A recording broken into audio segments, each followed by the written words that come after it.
Akademiyaga birinchi kun o'qishga kelganimda to'g'risi judayam taassurotlarim kuchli bo'lgan. Bank moliya akademiyasida o'qish men uchun katta tajriba bo'lmoqda. Shu bilan birga men O'zbekiston Respublikasi Raqobatni rivojlantirish va iste'molchilar huquqlarini himoya qilish qo'mitasida faoliyat yuritaman. Ish faoliyatim davomida orttirayotgan amaliy tajribam va akademiyada olayotgan bilimlarim bir-birini to'ldirib, kasbiy rivojlanishimga katta hissa qo'shmoqda.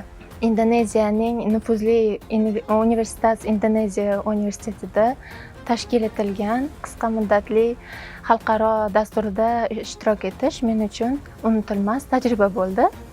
Bu yerda turli davlatlardan kelgan ishtirokchilar bilan birga o'qib, fikr almashdik va zamonaviy loyihalar ustida ishladik. Darslar davomida innovatsion biznes modellari, bozor tahlili, investitsiya loyihalarini baholash va tadbirkorlikni rivojlantirish bo'yicha yangi bilimlarga ega bo'ldik.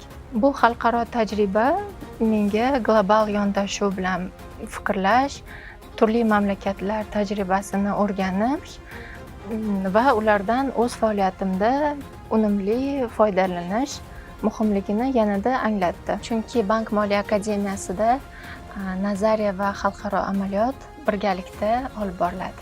Barcha magistraturaga o'qishga kirish niyatida, istagida yurgan talabalarga maslahatim, albatta Bank moliya akademiyasiga o'qishga topshirishlarini maslahat berardim. Chunki Bank moliya akademiyasida nazariya va xalqaro amaliyot birgalikda olib boriladi.